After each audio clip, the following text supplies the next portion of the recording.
안녕하세요. 저는 조지입니다. Today we are going to be going through Lesson E of the Korean from Zero Book 1, and we are going to be talking about something that is absolutely, at this point, the most important thing you need to know about writing in Korean because it affects everything you're going to do once we get into grammar and particles and conjugations. It is final consonants, okay? And if you don't have the book, you can get the book here. And as I said before in a prior video, you can either go through the lesson first in the book or you can watch the video first. That is up to you. If everyone has their preference. It doesn't bother me. People ask me this all the time, which should I do first? And it doesn't really bother me. I think it's really just what works for you. All right, now, before we start, we had a video the last video taught some stuff, and I want to test you on it. So first what I'm going to do is we're going to have 8 questions that we're going to do. The first 4 of them are going to be reading. You're going to read it, and then you're going to read the Korean, and then I'll play the Korean, see if you got it right. And then you're going to try to say the English before I reveal the English. Does that sound fair? And then in the next one, we're going to do something even more hard. Here we go. Ready? What is that? How would you read that?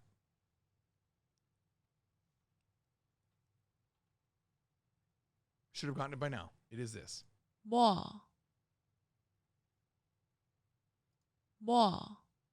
And what does it mean?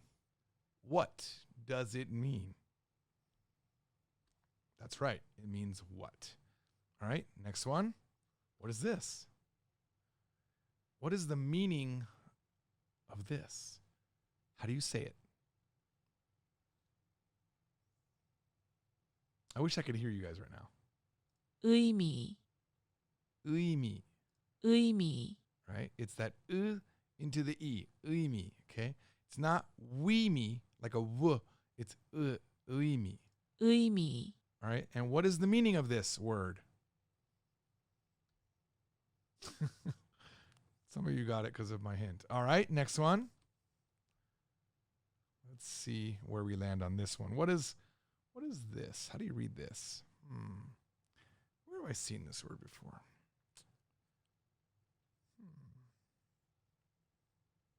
All right, here it is. 어디.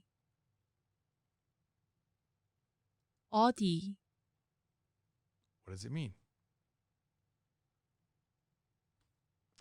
Where? 어디예요? We don't know that yet. It's coming up. Lesson 1, we'll start talking about how to make full sentences in Korean. We're almost there. We've just got 2 more lessons. And then we'll be there, guys. What is this?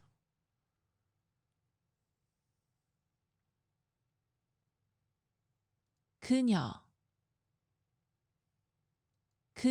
She's a beautiful word. Her or she. All right.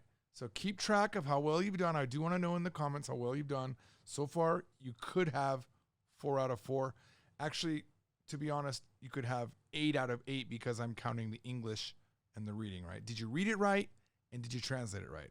Okay, here we go. Next one. This time, I'm going to play the sound first. I want you to separate piece of paper, write 5, 6, 7, 8 on there. If you need more time, pause, and then write out what you hear. This is super good for getting better in Korean because when my teacher did it, it really helped me out because I didn't realize how weak my listening was initially, right? So I'm going to play the sound, and you're going to try to write it out. And I won't say anything once I click the sound. Ready? 짜다.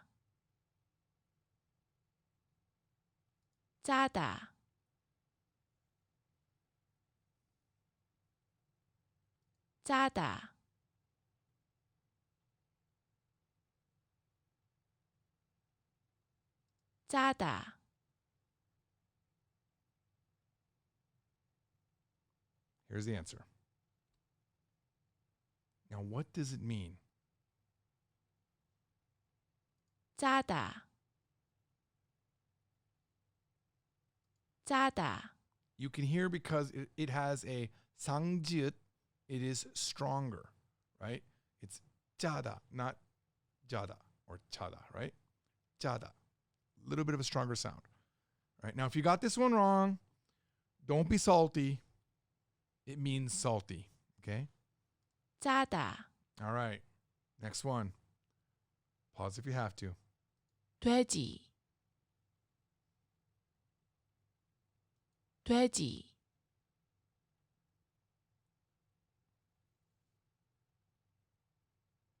돼지,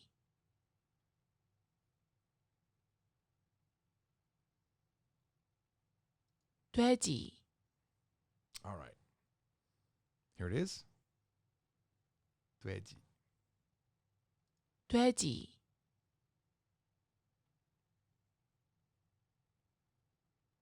I'm really trying to find a way to insert a hint here without being rude, without being like a pig about it, but it's very difficult. I don't want to offend anybody. 돼지, Oh, that guy is such a pig because he used a really bad hint, It means pig. I don't know if I'm remembering this correctly. I might be wrong. Someone remind me. I remember when I was riding in a taxi every now and then in Korea, I would see a pig on the dashboard and it had something to do with like money. Like the pig helps you get money. 돼지, I don't remember if maybe it was a cow, but I'm pretty sure it was a pig. All right, next one. 오빠, 오빠,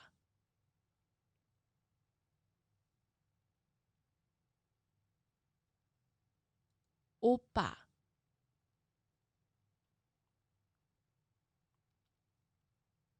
오빠, Okay, here's the answer.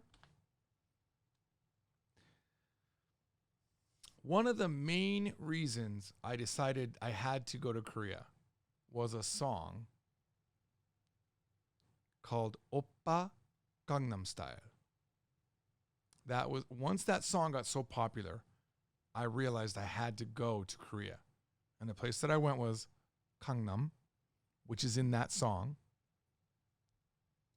오빠, But what does oppa mean? 오빠,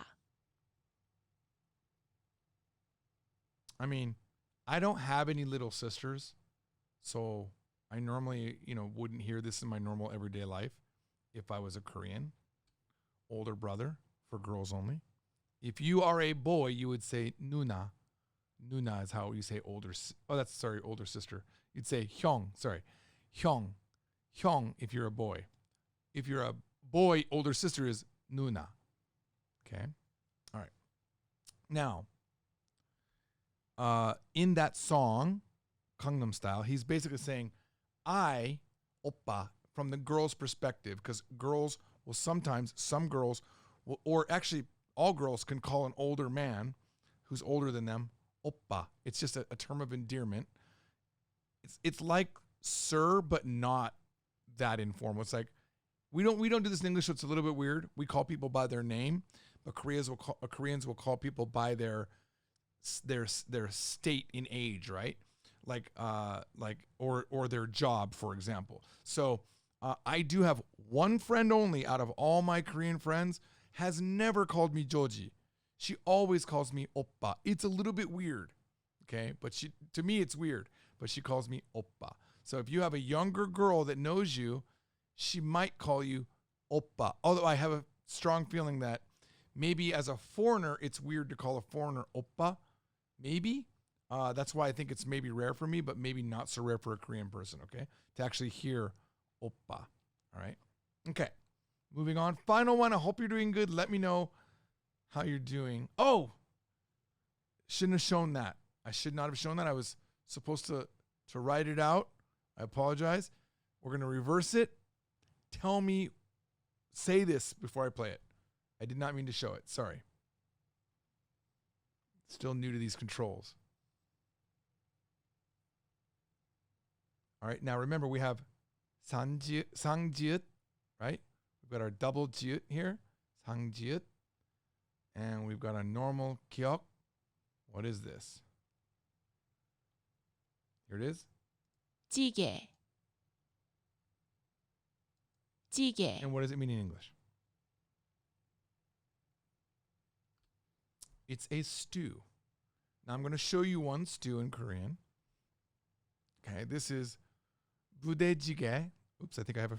부대찌개, Yeah. So budae literally means like military, right? military stew. And the reason why 부대찌개, is a thing is because they kind of mix all sorts of things into it. And that's what it becomes this kind of a cornucopia soup. There's like a bunch of things thrown into it. That's 부대찌개. All right. I did not mean to click that soon. I was going to play it again, but I hit the wrong place and I apologize for that. So today we're going to be talking about final consonants, which is absolutely the most important thing you need to know right now. Okay. If you look at this box, it looks like a weird diagram that maybe you don't understand right now, but we just to understand what we've done so far is we have made characters that are like this one right here, this first one, but without the C. We've had a consonant and then a vowel. That's all we've been doing now. For example, if I back up, we've got biup, we've got the B and then the U. We've got the tigut, the D sound, and then the E. That's just consonant, vowel, and even though this is a double consonant, it is still just a consonant plus the E vowel, and then here the kyok with an E. So it's just consonant, vowel. Now we're going to learn that we can add what's called a 받침. 받침, Okay? 받침, This is what's called the final consonant, okay? 받침, But we're going to try to always call it 받침, but you'll see it. I'm going to also accidentally, because we're speaking English, I'm going to say final consonant. But really, if you remember it as the 받침, you're going to do better, 받침, okay? It is the final consonant. You can never, after a consonant, have a vowel again. It's always going to be CV. It can end there, or CVC, okay? And what the second one is showing and the first one is showing, the difference is you can have, sometimes you have a consonant that stands next to the vowel, depending on the vowel, and sometimes you have a consonant that's on top, depending on it. So let's see if I can find one here. So this one, for example, biup, is on top of the U, right? So this is similar to the second one with the C and then the V, or the first one, the C and then the V. But this one is a C standing next to it, right? And that's just the shape, okay? If the shape is going horizontal, it's going to be on top. If it's going vertical, it's going to be this side, okay? And that's all that's representing here. But it's exactly the same thing, really. It's consonant, vowel, and then a final consonant, okay? All right, so let's look at the same first consonant, the here, the H sound, followed by the same vowel, A, and then let's just listen to how it's different when we have different consonants in the 받침 position, okay? Here we go. 한, 학, 할, 함, 합, Okay? So you see that everything is the same except this final consonant, this 받침. All right? Now, if this is again consonant standing next to the vowel, but we could have something that looks like this, which is the consonant on top of the vowel, just because the O here is a horizontal vowel, it would look like this. Now, I don't have sounds for this because I made this after Pudum had already recorded for me. I apologize, but this would be hong, hok, hol, hom, hop. Okay?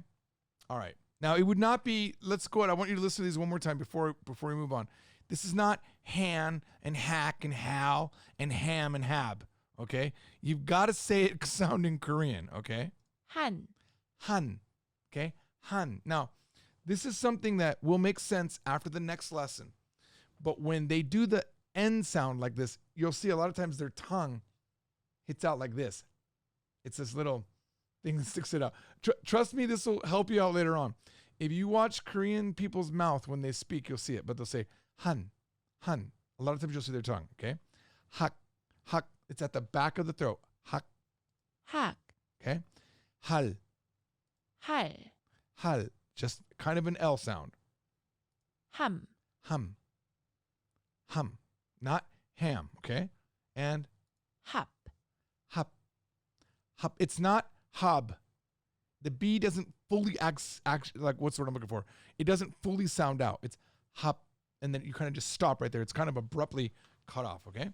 All right. Don't worry too much about that. As you learn the words, you'll hear that and you're just going to be copying how that sounds. I don't want you to focus too hard on what I just did. All right, so let's just look at the anatomy of it before we move on. So we've got a hiut, our first consonant, followed by a vowel, a, and then an un to make, 한, okay, to make our hang. And then in a horizontal, where the vowel is on top, it's just same thing. You just have a kiok plus a plus the to get good. 글, All right? All right. Now that we know how to do patim, we can do another stew. We can do another stew. And I have another stew in the next video. We have to learn one more thing to do our final stew. In lesson F, I'll show it to you. But here we go. We now have, try to read this. What is this? Actually, it's a little bit kind of helping you right here. 김치찌개, Right? So kimchi stew, which is pretty delicious.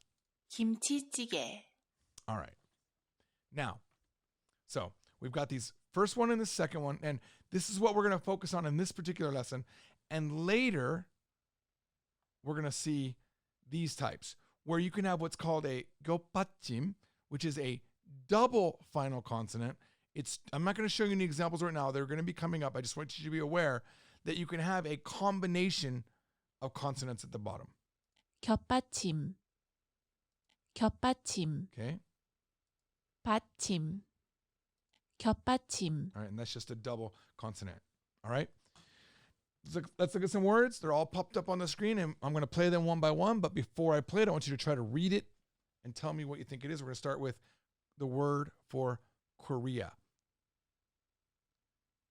Say it, and I'll play it. Ready? 한국, 한국, Okay. Remember, when you're saying the gluk part, you're going to put your mouth out like this. Gluk. Now, I'm going to tell you that my friend Kathy, when she first learned this word, she was so surprised because maybe it wasn't Kathy. I don't remember who it was. One of my friends was like, wait a minute. Did we make the racial slur for Koreans just from half of the country name? 한국, For those of you who don't know, that is a racial slur for Koreans, right? The last part of that. I'm going to risk it. I'm going to say it, but guk, right? In English, we would say guk. Like during the Korean War, this was a racial slur. It was really just a short way to say Hangugin or Hanguk Saram, which means Korean people. I don't know if it started out as a racial slur, but it is. So don't say it, okay? Like I just did. But isn't that interesting that it comes from that? It's kind of similar to how Japanese people became Jap, which a lot of people I found out don't know that was a racial slur, and they use it as shortcut for Japan. And I have to tell them, hey, please don't say. They'll say like, I've been learning Jap now for 2 years. I'm like, don't. To me, old George Trombley, that's a very bad term. But I guess kids nowadays don't know. Let me know if you even knew that these words existed, or if I'm spreading racial tension by teaching it. But I just think you should know that's where it came from. 한국, All right. I don't think there's any more things we have to worry about from this point forward. All right. So how do you read this? 책, 책, Okay. Now this word here can mean eye or snow. And it will never be a problem. You will never say something about an eye and people will think it is snow. And you'll never say something about snow and people will think it's eye, because contextually, you'll be talking about snow, or you'll be talking about your eye hurts or something. If you said my eye hurts, they wouldn't think you meant my snow hurts, okay? Context will save you. 눈, 눈, Now just remember, it's make your mouth like a little kissy mouth here. Nun. It's not nun. Nun is what you say. Even though it's the same oo sound, if your mouth is in the wrong shape, there's something we're going to learn in a couple lessons that's nun, which is super important to Korean. And you want to make sure that you don't get it mixed up with this. Nun. It would just sound bad. 눈, Now, Koreans are very attuned to that sound change. So when you say it wrong, you're going to confuse them, okay? I don't know how to say it any different than that. I guess I could give an example. For example, Japanese people, because they don't have are differentiating R and L sound, they mix those up all the time. And for us, it can be a different word, but they can't hear the difference. Sometimes I've heard Japanese people say they can't hear the difference between cloudy and crowded because there's so many foreign sounds in there. But we hear it because we're attuned to it. In the same way, Koreans are attuned to nun versus nun. Okay? 눈, Okay. Hand, 손, 손, I needed this one the first time I went to Korea. I dropped my wallet. I learned that right away how to say wallet. 지갑, 지갑, I'm sorry, I'm talking a lot. I recommend when you go anywhere, if you travel, you split up your money between 2 wallets. And if even better, if you split it up between 3, like keep some in your apartment, keep some in a hidden wallet and walk around with one. And also if you have more than one credit card, please split them up because I was devastated in Korea. I had all my money, all my credit cards, everything in one wallet that I dropped or got pickpocketed, I'm not sure. 지갑, Okay? Taxi in Korean. 택시, That's an easy one, right? 택시, Potato. 감자, 감자, Foot. 발, 발, Man. 남자, 남자, I don't think anyone thinks this, but this doesn't mean like, oh man. You can't be like, oh, namja. You can't do that. 남자, Okay. This just means a man. 남자, This one you're gonna hear a lot. Friend. 친구, 친구, Person. Also, we will hear this a lot. 사람, 사람, And hopefully you have split your wallet up so you don't lose all of your money. 돈, 돈, All right. That's it, guys. Next week, we'll be learning a special type of patjim, final consonant. So I say next week. It could be tomorrow if I get my recordings in on time. I'll make it tomorrow or the day after. But for those of you guys that are here way after I've been doing it live, you'll see it like right now. Please go to it right now. It's a good follow-up lesson. You probably shouldn't wait a week. All right. 나중에 봐요. See you next time. Bye-bye. Oh, you guys are still here? I'm going to recommend this video right here. If you're going through the lessons and the video is already there, you can watch that. But if you're not, you can watch this video. The video above it is kind of a fun video with me and my friend, Jian.